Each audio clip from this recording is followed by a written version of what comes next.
দেখুন, আরও দু তিনটে জিনিস বিস্ময়কর লাগছে তো বটেই, যে এক গণনা কেন্দ্র আগে থেকে ঠিক হয়ে যায়, সেই গণনা কেন্দ্র হঠাৎ নির্বাচন কমিশন নাকি পরিবর্তন করতে চাইছেন। কেন?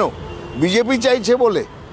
আবার শোনা যাচ্ছে যারা এআরও, যারা সাধারণভাবে রিটার্নিং অফিসার প্রত্যেকটা বিধানসভার, তাদের নাকি এই শেষ মুহূর্তে নির্বাচন হয়ে যাওয়ার পরে বদলে যাওয়ার কথা হচ্ছে, যে কেন্দ্রীয় কর্মচারীদের রাখা হবে, কেন্দ্রীয় যারা কাজ করে। কিসের জন্যে? তার মানে প্রত্যক্ষভাবে বলা হচ্ছে, একদিকে বিজেপি বলছে যে আরে নির্বাচন আমাদের জন্য খুব ভালো হয়েছে, আর উল্টো দিকে নির্বাচন কমিশনকে চাপ দিচ্ছে যে শেষ বেলায় কাউন্টিংয়ে যদি কিছু সুবিধে পাই।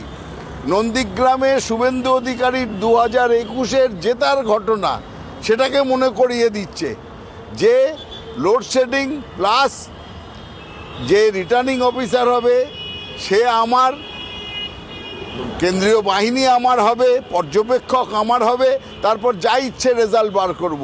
এই রকম কোনো একটা বিষয়ে কি জড়িত হয়ে যাচ্ছে এই ইলেকশন কমিশন? আমাদের প্রশ্ন।